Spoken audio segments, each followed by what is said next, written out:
Amen, amen, amen. ದಾನಿಯೇಲ 1ನೇ ಅಧ್ಯಾಯ, ದಾನಿಯೇಲ 1ನೇ ಅಧ್ಯಾಯಕ್ಕೆ ಹೋಗಿ. Thank you Jesus. ದೇವರು ಇವತ್ತು ನಮ್ಮ ಮಧ್ಯದಲ್ಲಿ ದಾನಿಯೇಲ 1ನೇ ಅಧ್ಯಾಯವನ್ನು ಧ್ಯಾನ ಮಾಡೋದಕ್ಕೆ ಕೊಟ್ಟಿದ್ದೇವೆ. ನಮಗೆ ದೇವರು ಕೊಟ್ಟಿರೋ ಒಂದು ಜ್ಞಾನದಲ್ಲಿ, ದೇವರು ಕೊಟ್ಟಿರೋ ಒಂದು ಸಾಮರ್ಥ್ಯದಲ್ಲಿ, ದೇವರು ಕೊಟ್ಟಿರೋ ಒಂದು ತಲಂತಿನಲ್ಲಿ, ಹಲ್ಲೆಲೂಯಾ, ಆ ಅಧ್ಯಾಯವನ್ನು ವಿವರಿಸುವುದಕ್ಕೆ ಪವಿತ್ರಾತ್ಮನ ಸಹಾಯದಿಂದ ಸಂಪೂರ್ಣವಾಗಿ ಮನಸ್ಸುಳ್ಳವನಾಗಿದ್ದೀನಿ. ಈ 1ನೇ ಅಧ್ಯಾಯದಲ್ಲಿ ಏನಾದರೂ ನಿಮಗೆ ಹೊಸತನ, ಏನಾದರೂ ನಿಮಗೆ ಜ್ಞಾನ, ಏನಾದರೂ ಈ ವಾಕ್ಯಗಳಲ್ಲಿ ಒಂದು ಗೂಢಾರ್ಥಗಳು, ರಹಸ್ಯಗಳು ನಿಮಗೆ ತಿಳಿಸಲ್ಪಟ್ರೆ ಪರಿಶುದ್ಧ ಆತ್ಮನು ನಿನಗೆ ಗೋಚರಪಡಿಸ್ತಾ, ದೇವರೇ ನಿನಗೆ ಅದನ್ನು ಗೋಚರಪಡಿಸ್ತಾ, ನಿನಗೆ ಇಷ್ಟ ಆಗಿ, ನಿನ್ನ ಮೇಲೆ ಇಷ್ಟ ಆಗಿ, ಎಲ್ಲರಿಗೂ ದೇವರ ರಹಸ್ಯಗಳನ್ನ ಹೇಳಲ್ಲ. ಏನೇನು ಹೇಳಲ್ಲ? ಎಲ್ಲರಿಗೂ ಹೇಳಲ್ಲ. ಹಲ್ಲೆಲೂಯಾ. ಸ್ತೋತ್ರಗಳ ಹೃದಯವನ್ನ ತೆರೆದ ದೇವರು ನಿನ್ನ ಕಣ್ಣುಗಳನ್ನ, ಹೃದಯವನ್ನ ಯೇಸುವಿನ ನಾಮದಲ್ಲಿ ತೆರೆಯಲ್ಪಟ್ಟು. ದಾನಿಯೇಲ 1ನೇ ಅಧ್ಯಾಯ ತಗೊಳ್ಳಿ. ದಾನಿಯೇಲ ಚಾಪ್ಟರ್ 1:1-21. 1ನೇ ಅಧ್ಯಾಯ 1ನೇ ವಚನದಿಂದ 21ನೇ ವಚನ ತನಕ ಒಟ್ಟು ಅದರಲ್ಲಿ 21 ವಚನಗಳಿದೆ. Thank you Lord. ಹಲ್ಲೆಲೂಯಾ. ಎರಡನೇದಾಗಿ ನಾವು ಈ ಅಧ್ಯಾಯದಲ್ಲಿ 12 ಅಧ್ಯಾಯಗಳನ್ನು ನಾವು ಎಷ್ಟು ಅಧ್ಯಾಯಗಳು? 12 ಅಧ್ಯಾಯಗಳಿದೆ. ಒಟ್ಟು 12 ಅಧ್ಯಾಯ ಇದೆ. Praise the Lord. ಇದನ್ನ ಬರೆದಂತವರು ದಾನಿಯೇಲ. ಆಮೆನ್. ಸ್ಥಳ ಬಾಬೆಲ್. ಬಾಬೆಲ್ಗೆ ಇನ್ನೂ 2-3 ಹೆಸರುಗಳಿದೆ. ಆಮೆನ್. ತಾರ್ಮಾರ್. ಹೇಳಿ. ಇನ್ನೂ ಒಂದು ಹೆಸರಿದೆ, ಸಿನಾರ್. ಅದು ಕೂಡ ಇವಾಗ ಸಿಗ್ತದೆ. ಗಲಿಬಿಲಿ ಅಂತ. ತಾರುಮಾರ್ ಅಂದ್ರೇನು? ಗಲಿಬಿಲಿ. ಆಮೆನ್. 4-5 ಹೆಸರುಗಳಿಂದ ಕೂಡಿದ ಒಂದೇ ಅರ್ಥ. ಆಕ್ಚುಲಿ ಬಾಬೆಲ್ ಅಂದ್ರೆ ಏನಂದ್ರೆ ಪಾಪಕ್ಕೆ ತಾಯಿ. ಪಾಪ ಅನ್ನೋದು ಬಾಬೆಲ್ ಸ್ಥಳದಲ್ಲಿ ಹುಟ್ಟಿ ಮನುಷ್ಯರು ಮಾಡದೇ ಇರೋದನ್ನ, ದೇವರು ಇಷ್ಟಪಡದೇ ಇರೋದನ್ನ ಆರಂಭವಾಗಿದೆ.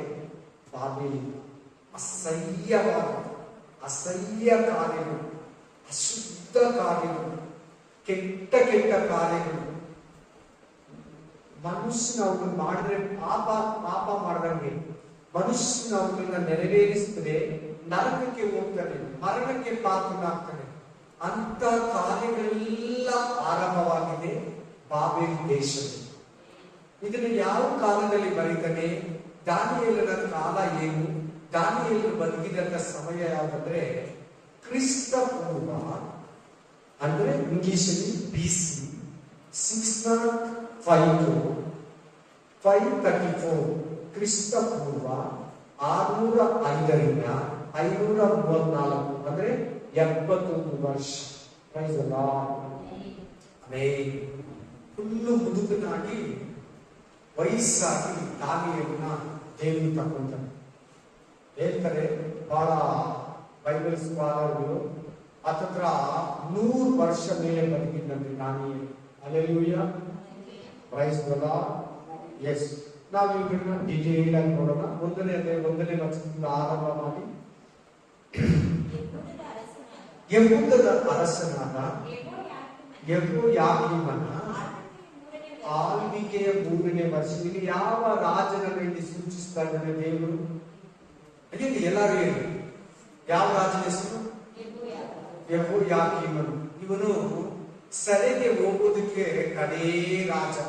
ಸೆರೆ ಹೋಗೋದಕ್ಕಿಂತ ಮುಂಚೆ ಕಡೇ ರಾಜ. ಇದು ಸೆರೆ ಹೋದ್ಮೇಲೆ ಕೂಡ ಇದ್ದಾರೆ. ಸೆರೆ ಹೋಗೋದಕ್ಕೆ ಮುಂಚೆ ಇಸ್ರಾಯೇಲರಲ್ಲಿ, ಯೂದರಲ್ಲಿ ಕಡೇ ರಾಜ ಯೆಹೂದ ರಾಜ. ಸೆರೆ ಹೋಗೋದಕ್ಕೆ ಮುಂಚೆ ನೋಡಿ, ಹಳೆಯ ಒಡಂಬಡಿಕೆಯಲ್ಲಿ ಒಟ್ಟು 5 ಸೇವೆಗಳಿವೆ. ಎಷ್ಟು ಸೇವೆಗಳು? 5 ಸೇವೆಗಳಿವೆ. 1 ಯಾಜಕ ಸೇವೆ, 2 ನ್ಯಾಯಸ್ಥಾಪಕರ ಸೇವೆ, 3 ರಾಜರ ಸೇವೆ, 4 ಪ್ರವಾದಿಗಳ ಸೇವೆ, 5 ಯೇಸು ಕ್ರಿಸ್ತನ ಸೇವೆ. ಯಾವಾಗ ಯಾಜಕರು ಕೂಡ ತಪ್ಪು ಮಾಡೋದು ಮಾಡಿ, ಪಾಪ ಮಾಡಿ, ದೇವರಿಗೆ ವಿರೋಧವಾಗಿ ನಡೆದು ಯಾಜಕತ್ವದಲ್ಲಿ ಬಿದ್ದೋದ್ರು ದೇವರು ನ್ಯಾಯಸ್ಥಾಪಕರನ್ನು ಎದುರಿಸ್ತಾರೆ.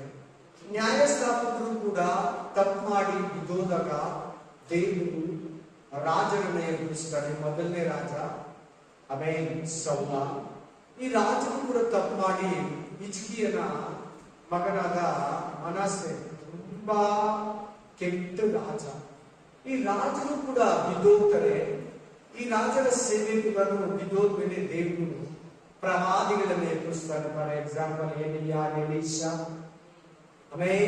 ದಾನಿಯೇಲ, ಎಜೆಸ್ಕೇಲ, ಯೆರೆಮೀಯ, ಯೆಶಾಯ, ಮಲಕಿಯ, ಜೆರುಬ್ಬಾಬೆಲ, ಜಕರ್ಯ, ಉಷಾಯ, ಇವನ್ನೆಲ್ಲ ಎದುರಿಸ್ತಾರೆ. ಎಷ್ಟು ಸೇವೆಗಳ ಬಗ್ಗೆ ಮಾತಾಡ್ತಾರೆ ದೇವರು? ಹಳೆ ಒಡಂಬಡಿಕೆಯಲ್ಲಿ 5 ಸೇವೆ. ಒಂದು ಯಾಜಕ ಸೇವೆ, ಲೇವಿಯರು. ಎರಡನೇದು ನ್ಯಾಯಸ್ಥಾಪಕರ ಸೇವೆಗಳು. ಮೂರನೇ ಸೇವೆ ರಾಜರ ಸೇವೆ. ನಾಲ್ಕನೇದು ಪ್ರವಾದಿಗಳ ಸೇವೆ.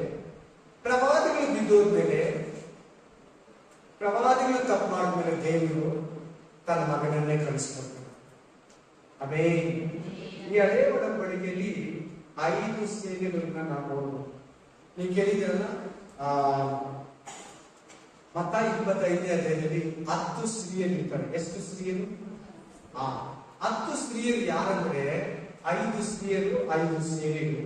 5 ಸ್ತ್ರೀಯರು, ಇನ್ನು 5 ಸ್ತ್ರೀಯರು ಹೊಸ ಒಡಂಬಡಿಕೆ 5 ಸೇವೆಗಳು. ಒಂದು ಸುವಾರ್ತಿಕರು, 2 ಅಪೊಸ್ತಲರು, ಫಸ್ಟ್ ಅಪೊಸ್ತಲರು, 2 ಪ್ರವಾದಿಗಳು, 3ನೇದು ಸುವಾರ್ತಿಕರು, 4ನೇದು ಬೋಧಕರು, 5ನೇದು ಹಿರಿಯರು. 5 ಸೇವೆಗಳು. 10 ಕನ್ಯರಾಯ್ತಾ? ಹಳೆ ಒಡಂಬಡಿಕೆಯಲ್ಲಿ 5 ಸೇವೆ, ಹೊಸ ಒಡಂಬಡಿಕೆಯಲ್ಲಿ 5 ಸೇವೆಗಳು. 5 ವೆರೈಟಿ ಸೇವಕರು.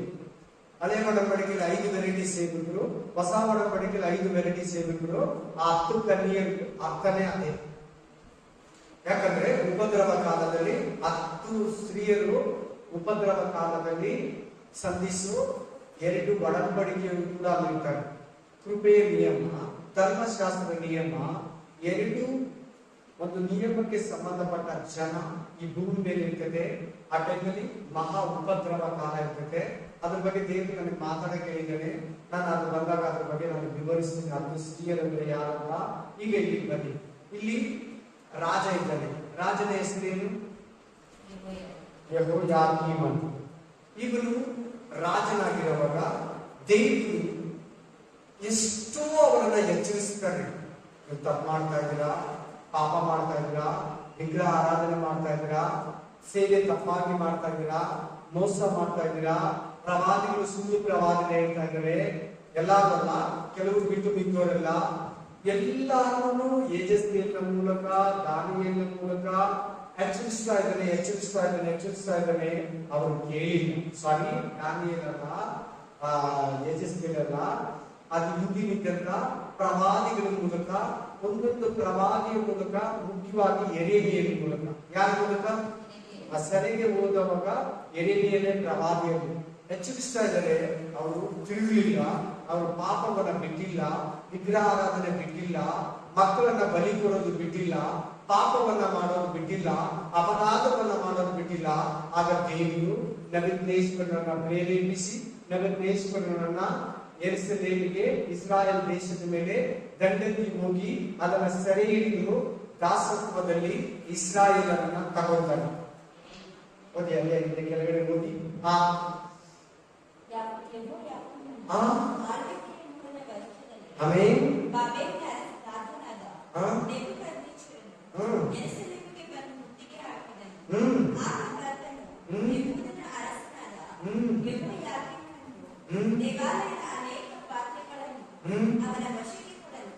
ಯಾರ ವಶಕ್ಕೆ?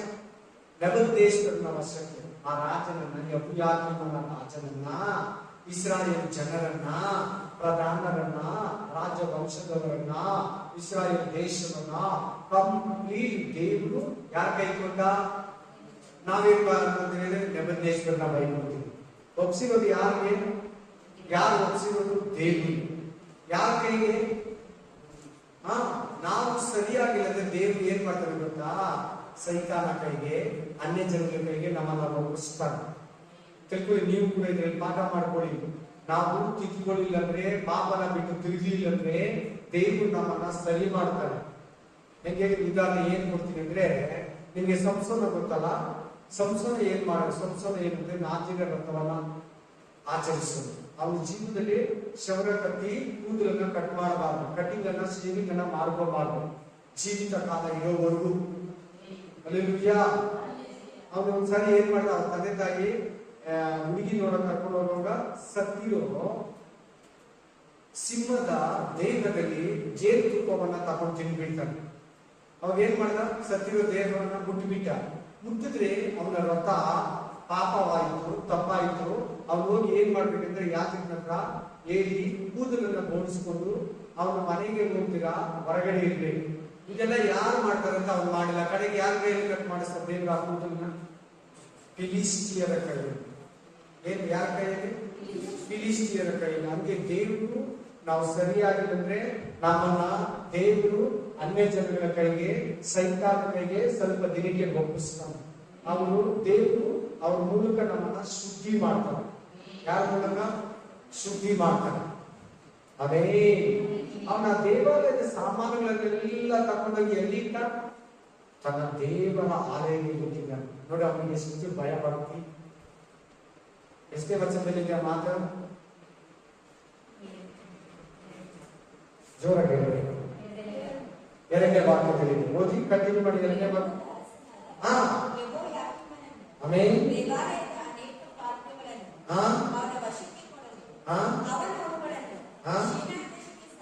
ಶಿನಾರ್ ಅಂದ್ರೆ ಹಾಗೆ ಹೇಳ್ಬೋದು. ಶಿನಾರ್ ಅಂದ್ರೆ ಬಾಬೆಲ್ ದೇಶ. ಆಮೇಲೆ ಬಾಬೆಲ್ ಅರಸನು, ಶಿನಾರ್ ದೇಶ ಎರಡು ಒಂದೇ ಅಲ್ವಾ? ಅಲ್ಲೇ ಸಿಗ್ತದೆ, ಎರಡೇ ಸಿಗಿದೆ ನೋಡಿ.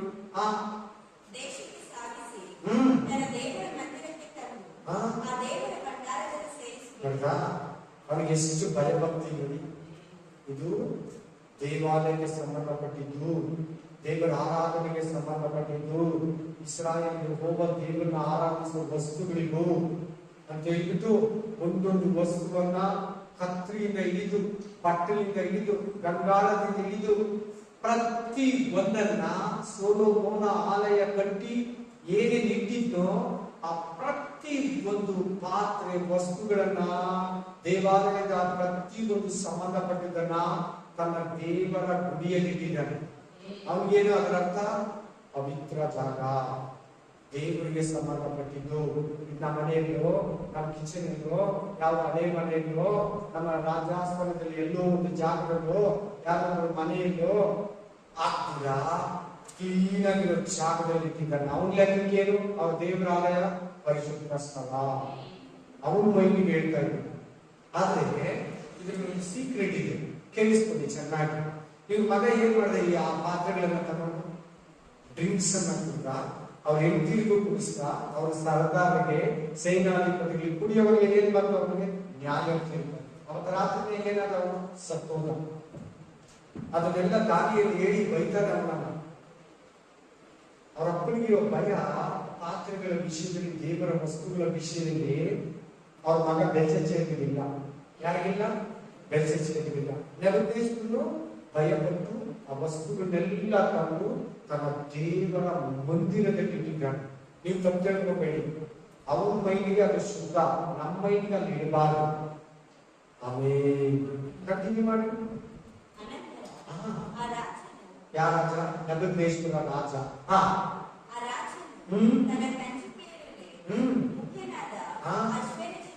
ಅಶ್ವನೇಚನು ಮುಖ್ಯವಾಗಿ ನೋಡಿ. ಈ ಹೆಸರು ಕೂಡ ವೆರಿ ಇಂಪಾರ್ಟೆಂಟ್.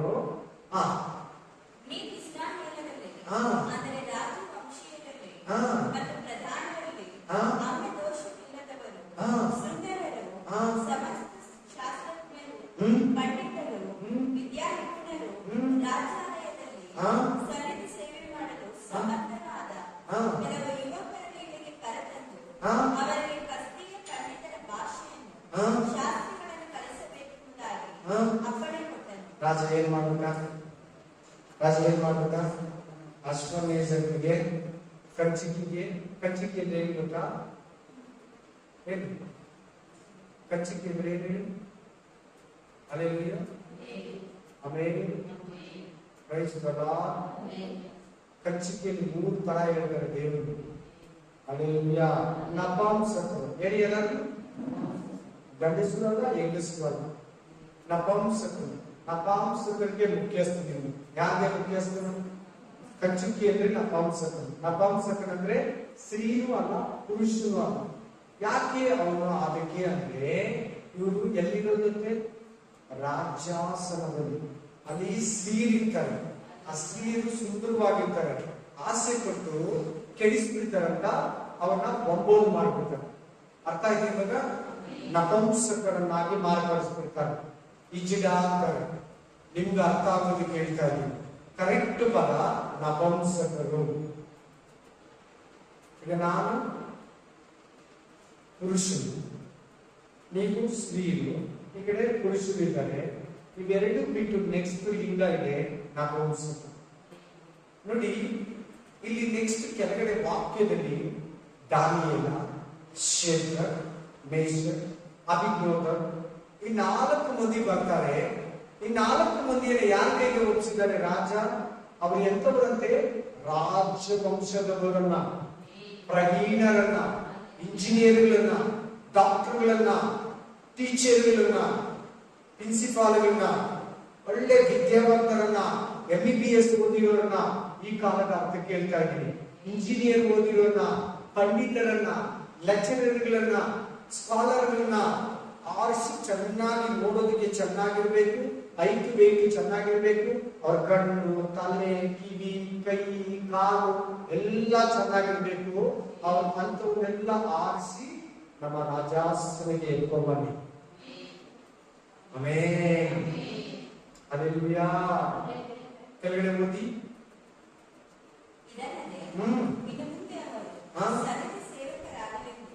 ನಮ್ಮ ಆಲಯದಲ್ಲಿ, ಅರಮನೆಯಲ್ಲಿ, ನಮ್ಮ ವಿಧಾನಸೌಧದಲ್ಲಿ, ಅರ್ಥ ಆಯ್ತು ಇವಾಗ?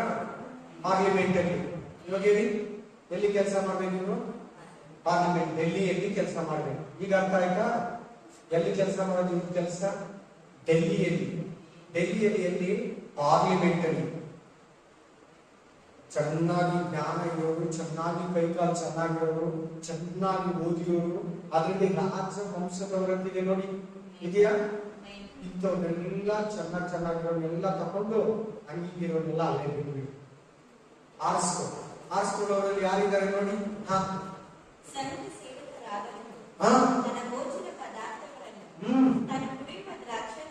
ನೋಡಿ ಯಾರು ಏನ್ ಊಟ ಅವರಿಗೆ ಸಿಗೋದು? ರಾಜರು ತಿನ್ನೋ ಊಟ, ಐಫೈ ಊಟ. ಅರ್ಥ ಆಯ್ತು ಇವಾಗ? ರಾಜ ತಿನ್ನೋ ಊಟ, ಆಮೇಲೆ ರಾಜ ಕುಡಿಯೋ ದ್ರಾಕ್ಷರಸ, ಆಮೇಲೆ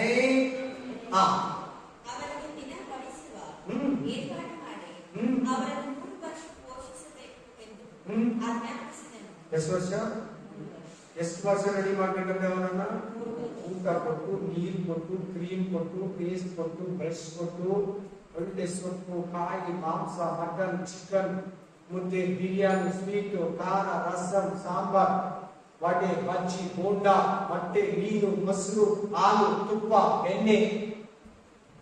ನಮ್ಮ ಈ ಕಾಲದ ಅರ್ಥ ಕೇಳ್ತಾ ಇದ್ದೀನಿ. ಎಲ್ಲ ಕೊಟ್ಟು ಚೆನ್ನಾಗಿ ಆಗ್ಬೇಕು. ಅವ್ರು ಹೆಂಗೆ ರೆಡಿ ಆಗ್ಬೇಕು? ಚೆನ್ನಾಗಿ ಆಗ್ಬೇಕು. ಒಳ್ಳೆ ಸ್ಟೂಡೆಂಟ್ಗಳಾಗ್ಬೇಕು, ಒಳ್ಳೆ ಬ್ರೈಟ್ನೆಸ್ ಆಗ್ಬೇಕು, ಒಳ್ಳೆ ಜ್ಞಾನಿಗಳಾಗ್ಬೇಕು, ಒಳ್ಳೆ ಸಾಮರ್ಥ್ಯವುಳ್ಳವರಾಗ್ಬೇಕು. ಏನ್ ಹೇಳಿದ್ರು, ಯಾವ ಭಾಷೆ ಹೇಳಿದ್ರು ಮಾತಾಡ್ಬೇಕು. ಅವ್ರು ಯಾರನ್ನ ತಮಿಳಲ್ಲಿ ಮಾತಾಡಿದ್ರೆ ಅವ್ರು ಕನ್ನಡದಲ್ಲಿ ಉತ್ತರ ಕೊಡ್ಬೇಕು. ಯಾರನ್ನ ಕನ್ನಡದಲ್ಲಿ ಮಾತಾಡಿದ್ರೆ ಅವ್ರು ತೆಲುಗಲ್ಲಿ ಅದನ್ನ ಟ್ರಾನ್ಸ್ಲೇಟ್ ಮಾಡ್ಬೇಕು. ಏನಾದ್ರು ಒಂದು ಕನಸು ಹೇಳಿದ್ರೆ, ಒಂದು ದರ್ಶನ ಹೇಳಿದ್ರೆ ರಾಜನು ಅದನ್ನ ವಿವರಿಸ್ಬೇಕು. ಬೇರೆ ಯಾರನ್ನ ಭಾಷೆ ಬಂದು ಮಾತಾಡಿದ್ರೆ ಏನ್ ಹೇಳ್ತಾ ಇದಾರೆ ಅಂತ ಅವ್ರು ಹೇಳ್ಬೇಕು. ಆ ತರ ರೆಡಿ ಮಾಡು. ಆ ತರ ಎಷ್ಟು ವರ್ಷ? 3 ವರ್ಷ ಟ್ರೈನಿಂಗ್. ಯಾರಿದ್ದಾರೆ ನೋಡಿ ಆ ವಾಕ್ಯದಲ್ಲಿ, ಆ ಟ್ರೈನಿಂಗ್ ಅಲ್ಲಿ? ಒಂದು, ಯಾರು? 2, 3, 4, 5, 4 ಜನ. ಈ 4 ಹೆಸರುಗಳು ಇವ್ರಿಗೆ ಎರೆಸಲೇನಿಟ್ಟಂತ ಹೆಸರು, ಇಸ್ರಾಯೇಲ್ ದೇಶದಲ್ಲಿ ಕೊಟ್ಟಂತ ದೇವರ ಹೆಸರು. ದಾನಿಯೇಲ್ ಅಂದ್ರೆ ಏನರ್ಥ ಅಂದ್ರೆ ನ್ಯಾಯ ತೀರ್ಪು. ದಾನಿಯೇಲ್ ಅಂದ್ರೆ ಏನರ್ಥ? ದೇವರ ನ್ಯಾಯ ತೀರ್ಪು. ದಾನಿಯೇಲ್ ಅಂದ್ರೆ ಅರ್ಥ ಏನು? ನ್ಯಾಯ ತೀರ್ಪು. ಅವ್ನಿಗೆ ಏನಂತ ಹೆಸರು ಕೆಳಗಡೆ ನೋಡಿ. ಅಲ್ಲಿ ಬರೀ ಇವ್ರು 4 ಜನ ಇಲ್ಲ, ಇವ್ರು ದೇವರಿದ್ದಾರೆ ನೋಡಿ, ಬೇರೆಯವರಿದ್ದಾರೆ ತಾನೆ. ಇವ್ರ ಜೊತೆಲಿ ಸೆರೆಮನಿಯಿಂದ ಬಂದಂತ ಬೇರೆ ಯಹೂದ್ಯರು ಇಸ್ರಾಯೇಲ್ ಕೂಡ ಇದ್ದಾರೆ. ಅವರು ಕೂಡ ಡಾಕ್ಟರ್ಗಳು, ಇಂಜಿನಿಯರ್ಗಳು, ಓದಿರೋರು, ಲೆಕ್ಚರರ್ಗಳು, ಸ್ಕಾಲರ್ಗಳು, ಒಳ್ಳೆ ಬುದ್ಧಿವಂತರು, ಚೆನ್ನಾಗಿರೋರು, ನೋಡೋದಕ್ಕೆ ಚೆನ್ನಾಗಿದ್ದಾರೆ. ಆಮೇಲೆ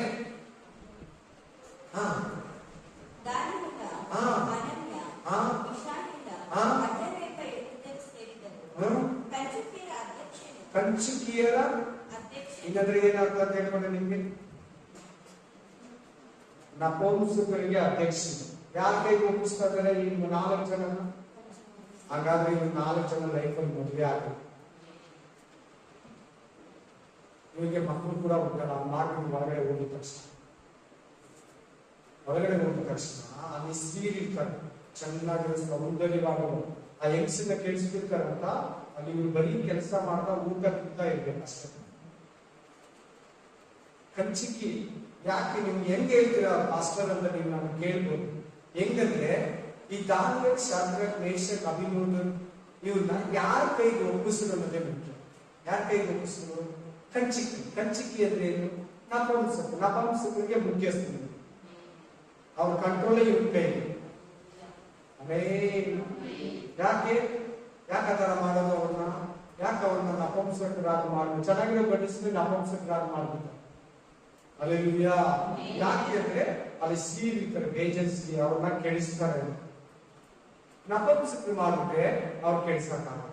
ನಾರ್ಮಲ್ ಆಗಿರ್ತಾರೆ, ಬರೀ ಊಟ ತಿಂದು ಕೆಲಸ ಮಾಡ್ಕೊಂಡು ಇರ್ತಾರೆ. ಅವ್ರಿಗೆ ಆತರ ಆಲೋಚನೆ ಬರಲ್ಲ. ನಪುಂಸಕರಿಗೆ ಅಂತ ಓದಿ ಚೆನ್ನಾಗಿ ಕೇಳಿಸ್ಕೊಳ್ಳಿ. ಸೊ ಇನ್ನೊಂದು, ಈ ನಪುಂಸಕನಾಗಿದ್ದ ದಾನಿಯೇಲ ಮದುವೆನೇ ಆಗಿಲ್ಲ ನೋಡಿ. ದೇವರಿಗಾಗಿ ದಾನಿಯೇಲ ಎಷ್ಟು ಸ್ಯಾಕ್ರಿಫೈಸ್ ನೋಡಿ, ಎಂತ ಒಂದು ಸಮರ್ಪಣೆ ನೋಡಿ ದಾನಿಯೇಲ. ಅರ್ಥ ಆಯ್ತಾ ಮಾತಿನ ಅರ್ಥ? ಏನ್ ಸಮರ್ಪಣೆ ನೋಡಿ ದಾನಿಯೇಲಂದು. ಮ್ಯಾರೇಜ್ ಇಲ್ಲ, ಎಂಜಾಯ್ ಇಲ್ಲ, ವ್ಯವಸ್ಥೆ ಲೈಫ್ ಇಲ್ಲ, ಸೆರೆಮನೆಯಲ್ಲಿದ್ದ ಬಾಬೆಲ್ ದೇಶದಲ್ಲಿ ಇದ್ದ. ಸ್ವಂತ ಊರಲ್ಲಿ, ಸ್ವಂತ ದೇಶದಲ್ಲಿ ತಂದೆ ತಾಯಿಗಳ ಜೊತೆ ಇಲ್ಲ. ರಾಜವಂಶದವರು, ಅದು ಮರಿಬೇಡಿ, ನೋಟೇಟ್ ಮಾಡ್ಕೊಳ್ಳಿ ಚೆನ್ನಾಗಿ. ದಾನಿಯೇಲ ಯಾರ ವಂಶದವರು? ಮಿನಿಸ್ಟರ್ ಮಗ. ಅರ್ಥ ಆಗೋದಕ್ಕೆ ಏನ್ ಅರ್ಥ ಬರ್ತದೆ? ಮಿನಿಸ್ಟರ್ ಮಗ. ಅಂತವ್ರನ್ನೇ ಕರ್ಕೊಂಡ್ ಅಂತ ಹೇಳಿದಲ್ವಾ? ಯಾರನ್ನ ಆರಿಸ್ಕೊಂತ ಹೇಳಿದ್ರು? ಚೆನ್ನಾಗಿ ಕೈಕಾಲು ಚೆನ್ನಾಗಿರ್ಬೇಕು, ಚೆನ್ನಾಗಿ ಬುದ್ಧಿಯ ಪಂಡಿತರನ್ನ, ರಾಜ ವಂಶದವನ್ನ ಆರಿಸಿ ಈ ಆಲಯದಲ್ಲಿ, ಈ ಅರಮನೆಯಲ್ಲಿ, ಈ ಪಾರ್ಲಿಮೆಂಟ್ ಅಲ್ಲಿ ಕೆಲಸ ಮಾಡೋಕೆ ಕರ್ಕೊಂಡ. ಒಳ್ಳೆ ಚೆನ್ನಾಗಿರೋಣ. ಆಮೇಲೆ ನೆಕ್ಸ್ಟ್ ಓದಿ.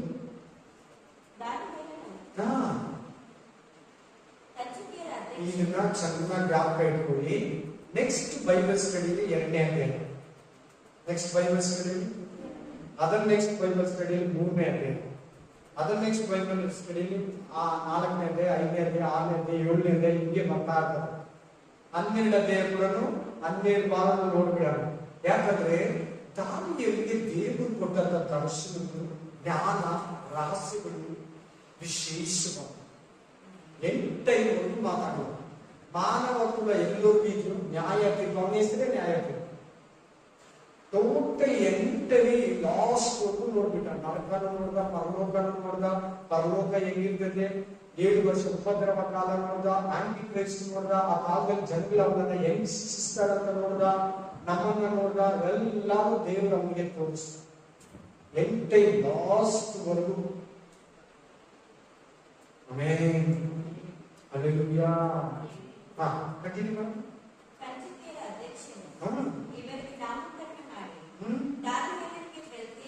ಬೆಲ್ತೇಚರ್ ಏನ್ ಹೆಸರು? ಬೆಲ್ತೇಚರ್ ಅಂದ್ರೆ ಏನ್ ಅರ್ಥ ಗೊತ್ತಾ? ಪಾತಾಳದ ದೇವತೆ, ರಕ್ಷಿಸು. ಏನ್ ಹೆಸರು ಇಟ್ಬಿಟ್ರು ದಾನಿಯೇಲನಿಗೆ? ದಾನಿಯೇಲ ಅಂದ್ರೆ ಏನು? ದೇವರ ನ್ಯಾಯ ತೀರ್ಪು. ಅವನಿಗೆ ಅವ್ರ ಊರು ದೇವರ ಹೆಸರು ಇಟ್ಬಿಟ್ಟು, ಅವ್ರೂರು ದೇವರ ಹೆಸರು ಇಟ್ಬಿಟ್ಟ.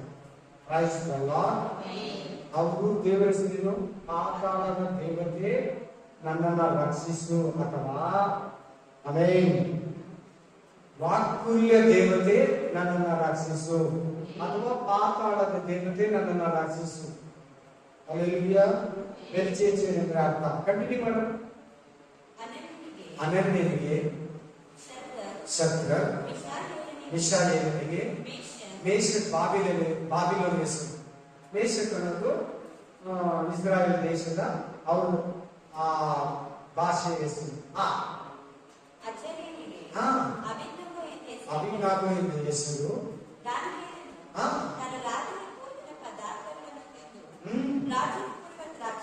ಇದು ಚೆನ್ನಾಗಿ ಕೇಳ್ಬೇಕೆಲ್ಲಾರು. ಈ ವಾಕ್ಯನ ಚೆನ್ನಾಗಿ ಕೇಳಿ ಎಲ್ಲಾರು. ನೀವು ಕೂಡ ಎಲ್ಲೆಲ್ಲ ಫಂಕ್ಷನ್ಗೆ ಹೋಗ್ತಿರಲ್ಲ, ಆ ಊಟ ಈ ಊಟ ಬಾಡು ಸಾರಿ ಆ ದೇವ್ರು ಮಾಡಿರೋ ಈ ದೇವ್ರು ಮಾಡಿರೋ ಹೋಗ್ತಿರಲ್ವಾ? ಯಾಕಂದ್ರೆ ಎಲ್ಲಾರು ಊಟ ಕರೀತಾರಿಲ್ಲ. ಎಲ್ಲಾ ಪ್ರೋಗ್ರಾಮ್ಗೆ ವಿಶೇಷ ಮದುವೆ, ಹಬ್ಬ, ಉತ್ಸವ, ಜಾತ್ರೆ ಕರೀತಾರಲ್ವಾ? ನಾವು ಮಾಡ್ತಾ ಇದ್ವಿ ಬನ್ನಿ ಕರೀತಾರಲ್ಲ. ಏನಂತ ಗಾದಿ ಎಲ್ಲ ನೋಡ್ಕೊಳ್ಳಿ. ಎಲ್ಲಾರು ಹುಷಾರು, ಎಚ್ಚರ, ಜಾಗ್ರತೆ. ಇಲ್ಲಿ ಸುಮ್ಮನೆ ನಾವು ಪಾಠ ತರ ಓದ್ಕೊಂಡು ಇತಿಹಾಸ ಓದ್ಬಿಟ್ಟು ಹೋಗ್ಬಿಡೋದಲ್ಲ. ಇಲ್ಲಿ ನಿಮ್ಗೆ ಏನ್ ಸಿಗ್ತಾ ಇದೆ ಅದನ್ನ ನೋಡ್ಕೊಳ್ಳಿ, ಓದ್ಕೊಳ್ಳಿ. ನೋಡಿ, ರಾಜನು ತಿನ್ನೋ ಊಟ, ರಾಜನು ಕುಡಿಯೋ ದ್ರಾಕ್ಷರಸ ಕುಡಿದು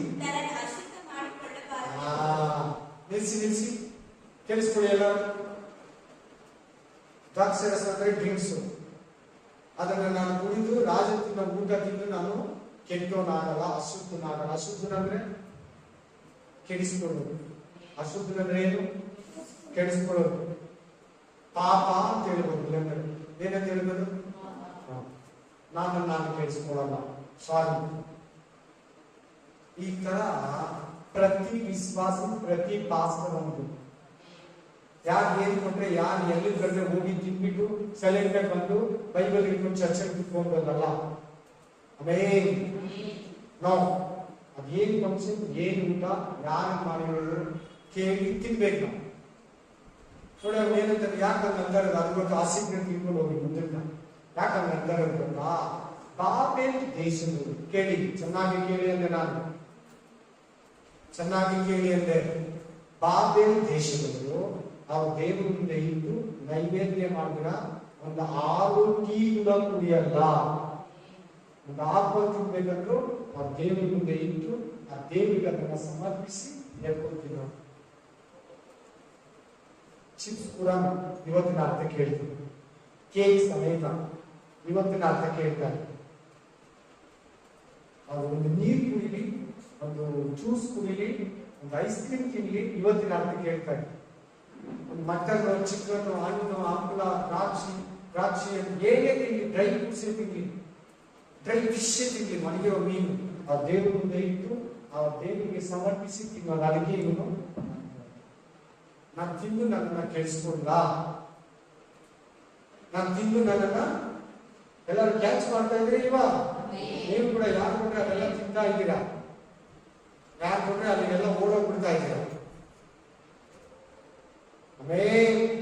ತಿನ್ಬಾರ್ದು. ಪಾಠ ಕಲ್ತ್ಕೊಂತಾರೆ, ಬೈಬಲ್ಸ್ ಕೇಳಿ ನೋಡಲ್ಲಿ ಏನಂತ ದಾನಿಯಲ್ಲ, ನಾನು ತಿಂದು ನನ್ನನ್ನ ಕೆಡಿಸ್ಕೊಳ್ಳ, ನಾನು ಕೆಡಿಸ್ಕೊಳ್ಳಲ್ಲ. ಮುಂದಕ್ಕೆ ಏನ್ ಹೇಳ್ತಾರೆ ನೋಡಿ.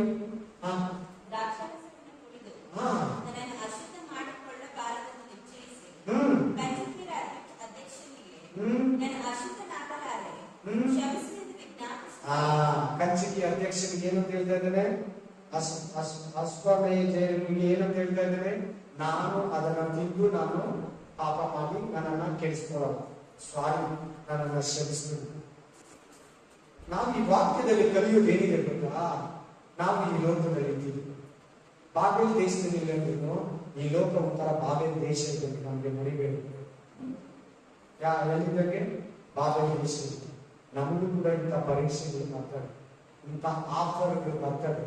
ಸ್ವೀಟ್ ಆಗಿ ಕರೀತಾರೆ, ಸಾಫ್ಟ್ ಆಗಿ ಕರೀತಾರೆ, ನಿಮ್ಗಂತ ಸಪರೇಟ್ ಮಾಡಿರ್ತೀನಿ ಅಂತ ಕರೀತಾರೆ. ಅದನ್ನ ನಿಮ್ಗೆ ಹಾಕೋದಿಲ್ಲ ಅಂತ ಹೇಳ್ತಾರೆ. ನಾವು ಈ ಲೋಕದಲ್ಲಿ ಇದ್ದೀರಲ್ಲ, ಈ ಲೋಕ ಒಂದು ಬಾಬೆಲ್ ದೇಶಕ್ಕೆ ಸಮಾನ, ಮರಿಬೇಡ. ಪರಲೋಕ ರಾಜ್ಯನೇ ಪರಿಶುದ್ಧ, ಅಲ್ಲಿ ಕೆಟ್ಟದ್ದಿಲ್ಲ. ಈ ಭೂಮಿಯಲ್ಲಿ ಕೆಟ್ಟದ್ದೈತೆ. ಭೂಮಿಯಲ್ಲಿ ವಿಗ್ರಹ ಐತೆ, ವಿಗ್ರಹ ಆರಾಧನೆ ಐತೆ. ವಿಗ್ರಹಕ್ಕೆ ಅರ್ಪಿಸಿದ್ದನ್ನ ಕ್ರಿಸ್ತುಗಳು ತಿನ್ನಬಾರದು. ವಿಗ್ರಹಗಳಿಗೆ ಅರ್ಪಿಸಿದ್ದನ್ನ ನೇರವಾಗಿ ಯಾರನ್ನ ಕೇಳಿ ಯೂಟ್ಯೂಬ್ ಅಲ್ಲಿ ನನಗೆ ಭಯ ಇಲ್ಲ. ನನ್ನ ಬೈಬಲ್ ಅಲ್ಲಿ ಹೇಳಿದ್ರೆ ನಾನು ನನ್ನ ಜನರಿಗೆ ಹೇಳ್ತಾ ಇದ್ದೀನಿ. ಅಲ್ಲೆಲ್ಲೂಯ್ಯ. ಹೇಳಕ್ ಸ್ವಲ್ಪ ಹಿಂದೆ ಮುಂದೆ ನೋಡ್ತಾರೆ ಪಾಸ್ಟರ್ಗಳು. ನೇರವಾಗಿ ನಾನು ಬೈಬಲ್ ಹೇಳಿದ್ದು ನಾನು ಹೇಳ್ತಾ ಇದ್ದೆ. ಅಲ್ಲೆಲ್ಲೂಯ್ಯ. ಹಾ, ಕಂಟಿನ್ಯೂ ಮಾಡಿ.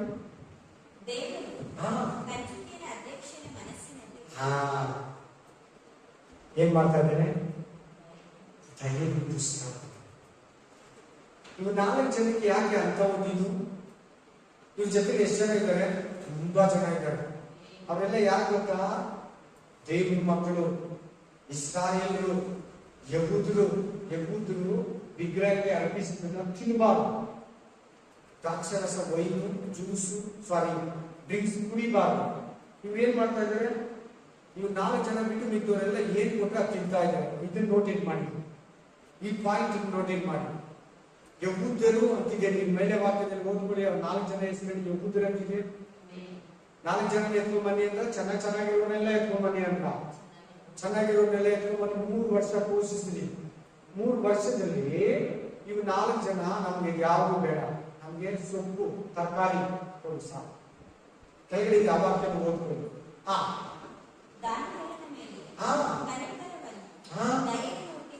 ಇಲ್ಲಿ ಒಂದು ವಾಕ್ಯ ಚೆನ್ನಾಗಿ, ಈ ವಾಕ್ಯದಲ್ಲಿ ಒಂದು ಪಾಯಿಂಟ್ ಗಮನಿಸಿ. ಏನ್ ಪಾಯಿಂಟ್ ಅಂದ್ರೆ, ನಾವು ಫಸ್ಟ್ ಅದನ್ನೆಲ್ಲ ತಿನ್ನಬಾರ್ದು, ಶುದ್ಧವಾಗಿರ್ಬೇಕು.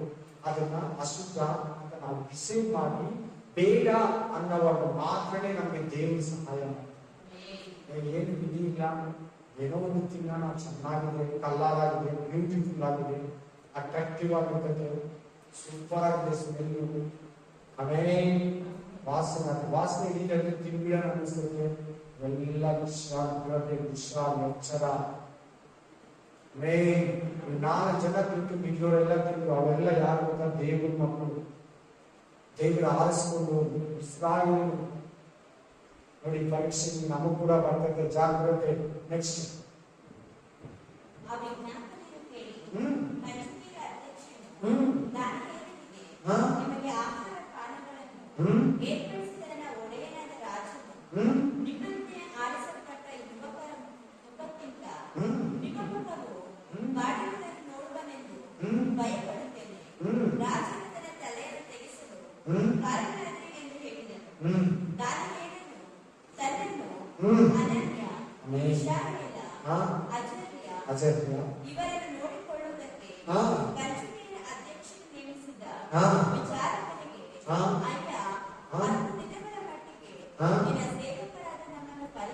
ಪರೀಕ್ಷಿಸಿ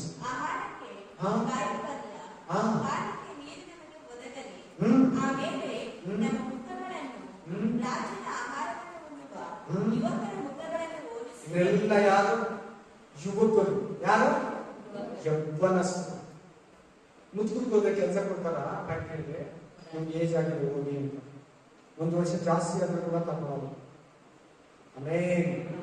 ಅವ್ರು ಕೆಲ್ಸಕ್ಕೆ ಹೋಗಿ ಏಜ್ ನೋಡ್ತಾರೆ. ನೋಡಿ, ಯೌವನಸ್ಥರನ್ನ ಆರಿಸ್ಕೊಂಡಿದ್ದಾರೆ. ಯಾರನ್ನಪ್ಪ? ಯೌವನಸ್ಥರನ್ನ.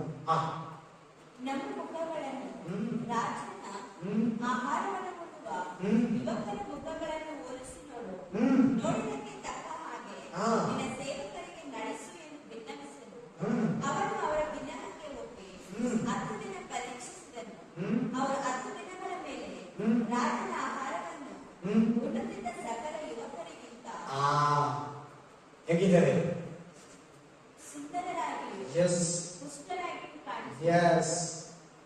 ಬಸ್ತಾಗಿದ್ದಾರೆ, ಗಟ್ಟಿಯಾಗಿದ್ದಾರೆ, ಮುಖದಲ್ಲಿ ಬ್ರೈಟ್ನೆಸ್ ಇದೆ, ಕಳಕಳೆ ಇದೆ. ಅವ್ರಿಗಿಂತ ಚೆನ್ನಾಗಿದ್ದಾರೆ. ಅವರು ಇವರು ಒಂದೇ ಜೊತೆಯಲ್ಲಿ ಆ ದೇಶಕ್ಕೆ ದಾಸರಾಗಿ ಬಂದರು. ಮೊದಲು ನಾವು ದೇವರ ವಾಕ್ಯ ಪ್ರಕಾರ ನಡೆದ್ರೆ ದೇವರು ನಮಗೆ ಸಹಾಯ ಮಾಡ್ತಾರೆ. ನಮ್ಗೆ ಯಾರ ಹತ್ರ ಕಡಿಮೆ ಮಾಡಲ್ಲ. ನೋಡಿ, ಅವರು ನಾವು ಕೆಟ್ಟದ್ದನ್ನ ತಿಂದು, ಕೆಟ್ಟದ್ದನ್ನ ಕುಡಿದು, ಆ ದೇವರಿಗೆ ಅರ್ಪಿಸಿದ್ದನ್ನ ತಿಂದು, ರಾಜು ತಿನ್ನೋ ಊಟ ಪದಾರ್ಥ, ಪಾನೀಯ ಮತ್ತು ಪದಾರ್ಥಗಳು ತಿಂದು ನಾವು ನಮ್ಮನ್ನ ಕೆಡಿಸ್ಕೊಳ್ಳಲ್ಲ. ಇದು ಡಿಸೈಡ್ ಇರ್ಬೇಕು ನಮ್ಮಲ್ಲಿ. ಫಸ್ಟ್ ಕತ್ತಿನ ಭೋಜನ ತಿನ್ನೋದಲ್ಲ, ಬ್ಯಾಪ್ಟಿಸಮ್ ತಗೊಳ್ಳೋದಲ್ಲ, ಚರ್ಚಿಗೆ ಬರೋದಲ್ಲ, ಅವೆಲ್ಲ ಮಾಡ್ಬೇಕು. ಅದರ ಜೊತೆಯಲ್ಲಿ ಈ ರೀತಿ ಒಂದು ಡಿಸೈಡ್ ಇರುವಾಗ ನಿನ್ನ ಮುಖದಲ್ಲಿ, ನಿನ್ನ ಆತ್ಮದಲ್ಲಿ ಒಂದು ಏನೋ ಒಂದು ದೇವರ ಪ್ರಕಾಶ, ದೇವರ ಶಕ್ತಿ, ದೇವರ ಅಭಿಷೇಕ ನಿನ್ನ ಮೇಲೆ. ಆಮೇಲೆ ಅಂದಿನಿಂದ ವಿಚಾರಕನು ಅವರಿಗೆ ನೇಮಿತವಾದ ಭೋಜನ ಪದಾರ್ಥಗಳನ್ನು ಅವರು ಕುಡಿಯಬೇಕಾದ ದ್ರಾಕ್ಷಾರಸವನ್ನು ತೆಗೆದಿಟ್ಟು ಕಾಯಿ ಪಲ್ಯಗಳನ್ನು ಕೊಡುತ್ತಾ ಬಂದರು. ನೋಡಿ, ತಂದೆ ತಾಯಿ ಇಲ್ಲ ಅವ್ರಿಗೆ, ತಂದೆ ಅವರು ದೇಶದಲ್ಲಿದ್ದಾರೆ. ಇವರು ಭಯಪಟ್ಟರು. ಯಾರಿಗೆ ಭಯಪಟ್ಟರು? 4 ಜನ ದೇವರಿಗೆ. ನೀನು ಅವ್ರಿಗೆ ನಿನ್ನ ಜೀವಿತದಲ್ಲಿ ದೇವರಿಗೆ ಭಯಪಡು. ದೇವರಿಗೆ ಭಯಪಟ್ಟು ಪಾಪ ಮಾಡಬೇಡ, ಬಿಟ್ಬಿಡು. ಆಮೇಲೆ ಹಲ್ಲೆಲೂಯಾ. ಆಮೇಲೆ ಈ ದಿನಗಳು ದೇವರು ಆ 4 ಮಂದಿ ಯುವಕರಿಗೆ ಸಕಲ ಶಾಸ್ತ್ರಗಳಲ್ಲಿಯೂ ವಿದ್ಯೆಗಳಲ್ಲಿಯೂ ಆ 4 ಮಂದಿ ಮಾತ್ರ ದೇವರು ಏನ್ ಕೊಡ್ತಾ ಇದ್ದಾನೆ? ಸಕಲ ಶಾಸ್ತ್ರಗಳಲ್ಲಿಯೂ ವಿದ್ಯೆಗಳಲ್ಲಿಯೂ ಆಮೇಲೆ ಜ್ಞಾನ ವಿವೇಕಗಳನ್ನ ದಯಪಾಲಿಸಿದನು. ವಾವ್, ಆಮೇನ್. ಇವತ್ತು ಯಾಕೆ ಬಹಳ ದೇವ್ರ ಮಕ್ಕಳಿಗೆ ಬೈಬಲ್ ಜ್ಞಾನ ಇಲ್ಲ? ಏನ್ ಕಾರಣ ಅಂತ ಹೇಳ್ತೀವಿ ನೋಡೋಣ, ಹೇಳಿ. ಇಷ್ಟಾನುಸಾರ ಜೀವಿಸು. ಅದು ಕತ್ತಲೆ. ಕತ್ತಲೆ ಇರೋರು ಬೆಳಕಿರ್ಬೇಕಾ? ಬೆಳಕತ್ರ ಕತ್ತಲೆ ಇರ್ಬೇಕಾ? ಇಲ್ಲ, ಬೆಳಕಿರ್ಬೇಕು, ಇಲ್ಲ ಕತ್ತಲೆ ಇರ್ಬೇಕು. ಲೈಟ್ ಆಗಿದ ತಕ್ಷಣ ಇದ್ರಲ್ಲಿರೋ ಕತ್ತಲೆಲ್ಲ ಏನಾಗ್ತದೆ? ಓಡೋಗ್ಬಿಡ್ತದೆ. ಖಂಡಿತವಾಗೂ ನಾವು ಕೂಡ ನಮ್ಮ ಜೀವಿತದಲ್ಲಿ, ನಮ್ಮ ಬದುಕಿನಲ್ಲಿ, ನಮ್ಮ ಕುಟುಂಬ ಜೀವನದಲ್ಲಿ, ನಮ್ಮ ಕೆಲಸ ಉದ್ಯೋಗದಲ್ಲಿ, ಆತ್ಮೀಕ ಜೀವನದಲ್ಲಿ, ಸೇವಾ ಕಾರ್ಯದಲ್ಲಿ, ವಿಶ್ವಾಸ ಜೀವನದಲ್ಲಿ ದಾನಿಯೇಲ್, ಶದ್ರಕ್, ಮೇಷಕ್, ಅಭಿನೋದಕರ ತರ ದೇವರಿಗಾಗಿ ಭಯಪಟ್ಟು ಅಶುದ್ಧತ್ವವನ್ನ ಬಿಟ್ಟು, ಆಮೇಲೆ ತನ್ನ ಸುಖ ಸಂತೋಷವನ್ನ ಬಿಟ್ಟು ನಪುಂಸಕರಾಗಿ ದೇವರ ಒಂದು ಮಹಿಮೆಯನ್ನ ಅವರಲ್ಲಿ ತೋರ್ಪಡಿಸಿದರು. ದೇವರು ಕೂಡ ಅವರನ್ನ ಮಹಿಮೆ ಪಡಿಸಿದರು.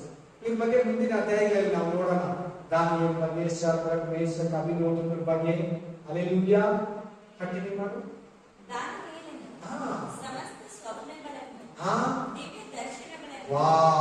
ಸಮಸ್ತ ಸ್ವಪ್ನಗಳನ್ನು ನಿನ್ಗೆ ಏನ್ ಕನಸು ಬಂದ್ರೆ ಅದ್ರ ಬಗ್ಗೆ ಹೇಳಿದ್ರೆ ದಾನಿಯಲ್ಲಿ ಏನ್ ಬಿಡ್ತಾರೆ. ಯಾರಿಗೆ ಎಂತ ಕನಸನ್ನ ಬಂದು ಏನ್ ಬಂತು, ಏನಕ್ಕೆ ಬಂತು, ಏನಾದ ಅರ್ಥ, ಏನದ್ರಲ್ಲಿ ಡೇಂಜರ್, ಏನದ್ರಲ್ಲಿ ಆಶೀರ್ವಾದ, ಏನದ್ರಲ್ಲಿ ಲಾಭ, ಏನದ್ರಲ್ಲಿ ನಷ್ಟ, ಇದೇ ಈ ಕಾರಣಕ್ಕೆ, ಈ ವಿಷಯಕ್ಕೆ, ಇದೇ ಉದ್ದೇಶದಿಂದ ಈ ಕನಸು, ಈ ದರ್ಶನ, ಈ ಸ್ವಪ್ನ ನಿನಗೆ ಬಂದಿದೆ ಅಂತ ಹೇಳುವುದು ಜ್ಞಾನ, ಸಾಮರ್ಥ್ಯ, ವಿವೇಕ, ತಿಳುವಳಿಕೆ ದಾನಿಯೇಲನಿಗೆ ದೇವರು, ಶದ್ರಕ್, ಮೇಷಕ್, ಅಭಿನೋದಕರಿಗೆ ದೇವರು ಎಸ್ಪೆಷಲಿ ಅವರಿಗೆ ಕೊಟ್ಟಿದ್ದ. ಆಮೇಲೆ ಯಾಕೆ ದೇವ್ರ ಮಕ್ಕಳು ಬಹಳ ವೀಕ್ ಆಗಿದ್ದಾರೆ? ದೇವ್ರ ಮಕ್ಕಳಿಗೆ ಯಾಕೆ ವಾಕ್ಯ ಇಲ್ಲ ಬಾಯಲ್ಲಿ? ದೇವ್ರ ಮಕ್ಕಳಲ್ಲಿ ಯಾಕೆ ಇವತ್ತು ಪ್ರೇಯರ್ ಇಲ್ಲ? ದೇವ್ರ ಮಕ್ಕಳಲ್ಲಿ ಯಾಕೆ ಭಯಭಕ್ತಿ ಇಲ್ಲ? ಕಾರಣ ಏನಂದ್ರೆ ಅವರಲ್ಲಿ ಒಂದು ಪ್ರೇಯರ್ ಕೂಡ ಮಾಡಕ್ ಬರ್ತಾ ಇಲ್ಲ. ತುಂಬಾ ದೇವ್ರ ಮಕ್ಕಳಿಗೆ, ಬಹಳ ದೇವ್ರ ಮಕ್ಕಳಿಗೆ ಒಂದು ಪ್ರೇಯರ್ ಕೂಡ ಮಾಡೋದು ಸರಿಯಾಗಿ ಬರ್ತಾ ಇಲ್ಲ. ಒಂದು ವಾಕ್ಯ ಕೂಡ ಹೇಳಕ್ ಬರ್ತಾ ಇಲ್ಲ. ಕಾರಣ ಏನಂದ್ರೆ ಸ್ಯಾಕ್ರಿಫೈಸ್ ಇಲ್ಲ, ಸಮರ್ಪಣೆ ಇಲ್ಲ. ನೋಡಿ, ಇವು 4 ಜನ ದೇವರಿಗಾಗಿ ಹೆಂಗೆ ಸಮರ್ಪಿಸಿಕೊಂಡಿದ್ದಾರೆ. ಈ ಅಧ್ಯಾಯದಲ್ಲಿ ನೀನು ಕಲಿಯೋದು ಏನ್ ಗೊತ್ತಾ?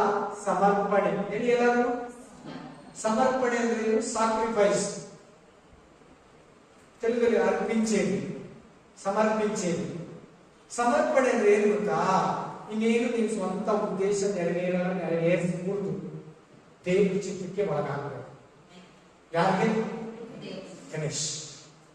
ಸ್ವಂತ ಬುದ್ಧಿ, ಗಿದ್ದಿ, ಆಸೆ, ಶರೀರ, ಕಣ್ಣು, ಕಿವಿ, ನಿನ್ನ ಮನಸ್ಸು ಅದೇನು ಕೆಲಸ ಮಾಡಲಿಲ್ಲ. ಸಮರ್ಪಣೆ ಅಂದ್ರೆ ಅದು. ದೇವರಿಗೆ ಒಪ್ಪಿಸ್ಕೊಟ್ಬಿಟ್ಟು ಇವರು 4 ಜನ, ದೇವರಿಗೆ 4 ಜನ ಸಮರ್ಪಣೆ ಅಂತ ಕಲ್ತ್ಕೊಂಡ. ದಾನಿಯೇಲ್, ಶದ್ರಕ್, ಮೇಷಕ್, ಅಭಿನೋದಕರ ಸಮರ್ಪಣೆ ಗೊತ್ತಾಯ್ತಾ? 2ನೇ ಅಧ್ಯಾಯದಲ್ಲಿ, 3ನೇ ಅಧ್ಯಾಯದಲ್ಲಿ, 4ನೇ ಅಧ್ಯಾಯದಲ್ಲಿ ಇವ್ರ ಬಗ್ಗೆ ಇನ್ನೂ ಹೆಚ್ಚಾಗಿ ನಾವು ಕೇಳೋಣ. ಕಂಟಿನ್ಯೂ ಮಾಡಿ.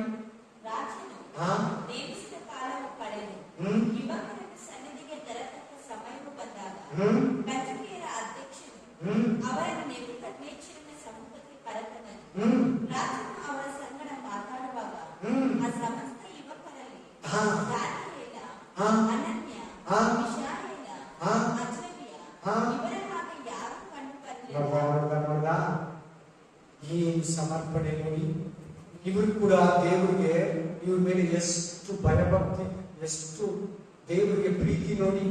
ಎಂತ ಒಂದು ಗಿಫ್ಟ್ಸ್, ಒಂದು ಪದವಿ ನಿಮಗೆ ಕೊಡ್ತಾ ಇದ್ದಾರಂದ್ರೆ ಅರಮನೆಯಲ್ಲಿ ಕೆಲಸ ಮಾಡೋ ಕೆಲಸ, ವಿಧಾನಸೌಧದಲ್ಲಿ ಕೆಲಸ ಸಿಗ್ತಾರೆ ಎಷ್ಟು, ಒಂದು ಪಾರ್ಲಿಮೆಂಟಲ್ಲಿ ಕೆಲಸ ಮಾಡೋದಂದ್ರೆ ಏನಂತ ಗೊತ್ತಾ? ಒಂದೊಂದು ಕೆಲಸ ಮಾಡೋದನ್ನು ಕಾರ್ ಕೊಡ್ತಾರೆ, ಮೆಡಿಕಲ್ ಫ್ರೀ, ದುಡ್ಡು, ಪೇಮೆಂಟ್, ಊಟ ಎಲ್ಲ ಫ್ರೀ ಅಂತ ಕೆಲಸ 4 ಜನ ಸಿಗ್ಬೇಕು. ಅವರಿಗೆ ವಿಶೇಷ ಜ್ಞಾನ ದೇವರು ಅವರು ಕೊಟ್ಟಿದ್ದಾರೆ. ಸಮರ್ಪಣೆ ಕಾಣಿಸ್ತದೆ ಈ ಅಧ್ಯಾಯದಲ್ಲಿ. ನಾವು ಕಲಿಬೇಕಾಗಿರೋದು ಏನು? ದೇವರಿಗೆ ನಮ್ಮನ್ನ ಸಮರ್ಪಿಸಿ ಕೊಡ್ಬೇಕು. ಪ್ರತಿ ವಿಶ್ವಾಸವು ಪಾಸ್ಟರ್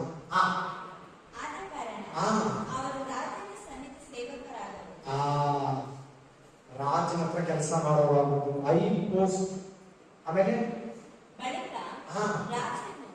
ಶಾಸ್ತ್ರೀಯ ವಿದ್ಯೆಯ ಸರ್ವ ವಿಷಯಗಳಲ್ಲಿ ಅವರನ್ನು ವಿಚಾರ ಮಾಡಲು ಅವರ ಪೂರ್ಣ ರಾಜ್ಯದಲ್ಲಿನ ಎಲ್ಲಾ ಜೋಯಿಸರಿಗಿಂತಲೂ ಮಂತ್ರವಾದಗಳಿಗಿಂತಲೂ ಅತ್ಯಂತ ನಿಪುಣರಾಗಿ ಕಂಡುಬಂದರು. ದಾನಿಯೇಲನು ರಾಜನಾದ ಕೋರೆಷನ ಆಳ್ವಿಕೆಯ ಮೊದಲನೆಯ ವರ್ಷದ ತನಕ ಸನ್ನಿಧಿ ಸೇವಕನಾಗಿಯೇ ಇದ್ದನು. ಈ 4 ಜನ ಎಂತವರು? 127 ದೇಶ. ಎಷ್ಟು ದೇಶ? ಈ ಎಲ್ಲಾ ದೇಶದಲ್ಲಿರೋ ಇಂಜಿನಿಯರ್ಗಳಿಗಿಂತ, ಡಾಕ್ಟರ್ಗಳಿಗಿಂತ, ಜ್ಞಾನಿಗಳಿಗಿಂತ, ಬುದ್ಧಿವಂತರಿಗಿಂತ, ಶಾಸ್ತ್ರಿಗಳಿಗಿಂತ, ಪಂಡಿತರಿಗಿಂತ ಇವರು 4 ಜನ ಅಯ್ಯಾಗಿದ್ದಾರೆ. ರಾಜ ಅವ್ರನ್ನ ಮಾತಾಡಿಸಿದಾಗ ಈ 4 ಜನರಲ್ಲಿ ಹೆಚ್ಚಾದ ಪಾಂಡಿತ್ಯ, ಜ್ಞಾನ ರಾಜನಿಗೆ ಕಂಡು ಬಂದಂತೆ. ಸಮರ್ಪಣೆ ಅಂದ್ರೆ ಹಿಂಗಿರ್ಬೇಕು. ಅವಾಗೇನು ದೇವರು ನಮಗೆ ಸೀಕ್ರೆಟ್ಸ್ ಅನ್ನ, ರಹಸ್ಯಗಳನ್ನ, ಜ್ಞಾನವನ್ನ, ಪರಿಶುದ್ಧಾತ್ಮನನ್ನ, ಅಭಿಷೇಕವನ್ನ, ವರಗಳನ್ನ, ದರ್ಶನಗಳನ್ನ, ಕನಸುಗಳನ್ನ ನಮಗೂ ಕೊಡ್ತಾನೆ. 4 ಜನ ಸಮರ್ಪಣೆ ಹೆಂಗಿದೆ ನೋಡಿ. ಮ್ಯಾರೇಜ್ ಇಲ್ಲ 4 ಜನದ್ದು ಸುಖ ಸಂತೋಷ, ಫ್ರೆಂಡ್ಸು, ತಿರ್ಬೋದು, ಮಾರ್ಕೆಟ್, ಬಜಾರ್ ತಿರ್ಬೋದು, ಏನಿಲ್ಲ. ಹೆಂಗಸತ್ರ ಕೂಡ ಹೋಗಂಗಿಲ್ಲ.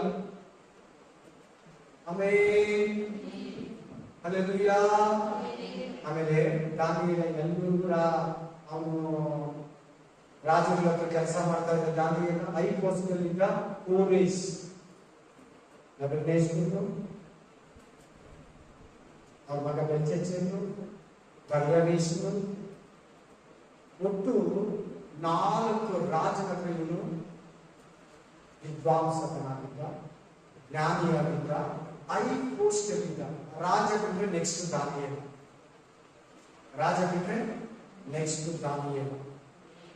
4 ರಾಜನ ಕಾಲದಲ್ಲಿ ಕೋರೇಶ್ವರೆಗೂ ದಾನಿಯೇಲ ಬಂದಿದ್ದ. 4 ರಾಜರಿಗೆ ಸೇವೆಯಲ್ಲಿ, ರಾಜಕೀಯದಲ್ಲಿ ಆಲೋಚನೆಗಳನ್ನ ಕೊಟ್ಟು ಅವರ ಕನಸು, ಸೀಕ್ರೆಟ್, ರಹಸ್ಯಗಳನ್ನ ತಿಳಿಸ್ತಾ ಅವ್ರ ರಾಜಕೀಯ ಮಾಡೋದಕ್ಕೆ ಫುಲ್ ಸಪೋರ್ಟಿವ್ ಆಗಿದ್ದು ಪ್ರಾರ್ಥನೆ ಮಾಡೋಣಾಗಿದ್ದ. ನೆಕ್ಸ್ಟ್ ವೀಕ್ ದೇವರು ಬರೋದು ತಡ ಆದರೆ ಇನ್ನು ದಾನಿಯೇಲ 2ನೇ ಅಧ್ಯಾಯದಲ್ಲಿ ದೇವರು ಶದ್ರಕ್, ಮೇಷಕ್, ಅಬೇದ್ನೆಗೋ, ದಾನಿಯೇಲನನ್ನ ಹೇಗೆ ಕಾಪಾಡ್ದ, ಹೇಗೆ ರಕ್ಷಿಸ್ತ. ದಾನಿಯೇಲ ಶದ್ರಕ್, ಮೇಷಕ್, ಅಬೇದ್ನೆಗೋ ಪ್ರಾರ್ಥನೆ ಮಾಡಿದಾಗ ಕನಸು, ದರ್ಶನಗಳನ್ನ ಹೇಗೆ ಗೋಚರಪಡಿಸ್ದ, ಅವ್ರನ್ನ ದೇವರು ಹೇಗೆ ಉದ್ಯೋಗಕ್ಕೆ ಸೇರಿಸಿಕೊಂಡ, ಇನ್ನು ಹೆಚ್ಚಾದ ಪಾಂಡಿತ್ಯ ಕೊಟ್ಟ, ಇನ್ನು ಐ ಪೋಸ್ಟ್ ಅಲ್ಲಿ ಕರ್ಕೊಳ್ಳೋದ, ಅದನ್ನು ನೆಕ್ಸ್ಟ್ ವೀಕ್ ನೋಡೋಣ.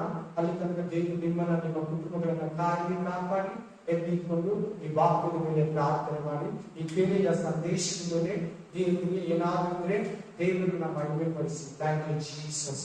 ಈ ಬೈಬಲ್ ಸ್ಟಡಿಯಲ್ಲಿ ರಾಜ ದಾನಿಯೇಲ 1ನೇ ಅಧ್ಯಾಯದಲ್ಲಿ ನಮಗೋಸ್ಕರ ಮಾತಾಡ್ತಾ ಇದ್ದೀವಿ. ರಾಜ ಮಾತಾಡಿದ್ದಕ್ಕಾಗಿ ಸ್ತೋತ್ರ ರಾಜ, ರಕ್ಷಿಸಿದ್ದಕ್ಕಾಗಿ ಸ್ತೋತ್ರ ರಾಜ.